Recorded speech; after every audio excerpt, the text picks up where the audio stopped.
पान की महक, इलायची का फ्लेवर और मखमली श्रीखंड और दिल जीतने का पक्का इरादा। हाँ जी, श्रीखंड स्टफ्ड पान रोल। चलिए शुरू करते हैं हमारी आज की रेसिपी। तो सबसे पहले हमें चाहिए श्रीखंड। श्रीखंड की रेसिपी ऑलरेडी मैंने आपसे शेयर करी हुई है, लिंक मैं अगेन आपको नीचे एक बार और दे दूंगी। तो बस श्रीखंड को सबसे पहले एक बाउल में निकालिए, उसके बाद में हल्का सा उसे 1 से 2 मिनट के लिए रूम टेम्परेचर पे आने दीजिए। अब नेक्स्ट जाएगा पान का मेन फ्लेवर वाला तड़का, यानी कि सूखी वाली गुलकंद अप्रॉक्स 1 से 1.5 चम्मच जितनी, और साथ में जाएंगी पान की सूखी वाली मीठी मीठी पत्तियाँ, वो भी अप्रॉक्स 1.5 चम्मच जितनी। नेक्स्ट मैंने यहाँ पे ली है चॉकलेट वाली मीठी सौंफ, और बस आप इन सबको अच्छे से मिक्स कर दीजिए। कई बार श्रीखंड मीठी चीज़ यानी कि सौंफ और पत्तियों की मिठास के कारण हो सकता है कि आपको थोड़ा सा ढीला लगे। उस कंडीशन में आप सिर्फ इसे 5 से 10 मिनट के लिए फ्रिज में रख दीजिए और बस फिर ठंडे ठंडे से फिलिंग स्टार्ट कीजिए। अब हमारी आज की रेसिपी का दूसरा किंग यानी कि ब्रेड।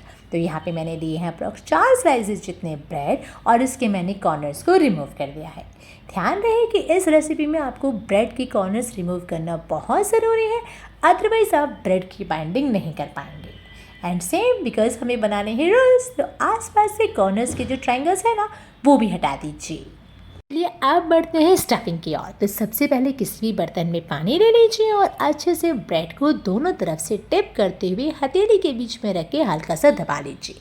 यहाँ पे टिप नंबर 1, आपको इसका पूरा पानी रिड्यूस नहीं करना है, हल्की सी सॉफ्टनेस ब्रेड में रह जाए ना, उतना पानी आपको इसमें रखना है, तभी हम इसकी ईजिली बाइंडिंग कर पाएंगे, राइट।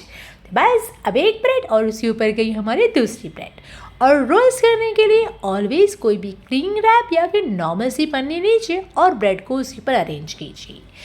अब बात आती है फिलिंग की। तो मैंने यहाँ पे भरी है हमारी शाही पान वाली फिलिंग, और बस इस तरह से पन्नी को रैप करते हुए आप जो है इसे टाइटली पकड़ लीजिए, सो दैट इसके सारे कॉर्नर जो है वो आपस में सील हो जाए।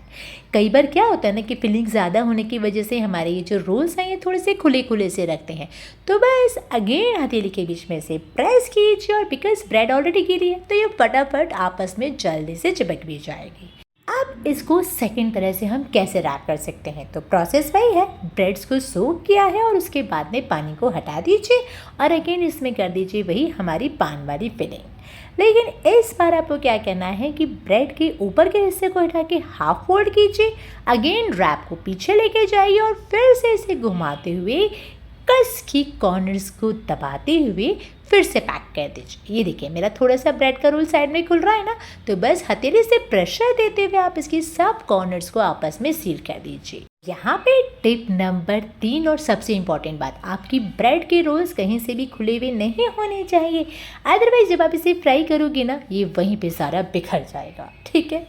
अब बढ़ते हैं इसे फ्राई करने की ओर। तो गैस होनी चाहिए एकदम फुल स्पीड में। हाँ जी, जब भी आप ब्रेड का कोई भी आइटम ब्रेड को सोक करने के बाद में फ्राई करते हैं तो ऑलवेज उसे हाई फ्लेम पे ही फ्राई किया जाता है, और इसके भी 2 फायदे हैं। पहला कि ब्रेड नीचे चिपकती नहीं है, और दूसरा कि ब्रेड बहुत कम ऑयल एब्जॉर्ब करती है, राइट। अगेन टिप नंबर 3, अगर आपको कहीं से भी लगता है कि आपके रोल्स थोड़े से भी खुल रहे हैं तो आप उस पोर्शन पे फ्राई करते टाइम ही मैदे की स्लरी लगा दीजिए और गरम गरम तेल डाल के उसको वहां से लॉक कर दीजिए, राइट। और इसी के साथ टैंग टैंग ये लीजिए हमारे पान के स्टफ्ड शाही रोल्स है रेडी। चलते ज्ञान की बात, लाइफ में कुछ नया कुछ क्रिएटिव ऑलवेज ट्राई करते रहिए, और अगर रेसिपी पसंद आई हो ना तो 1 लाइक 5 शेयर और सब्सक्राइब डेफिनेटली करिए। Thank you.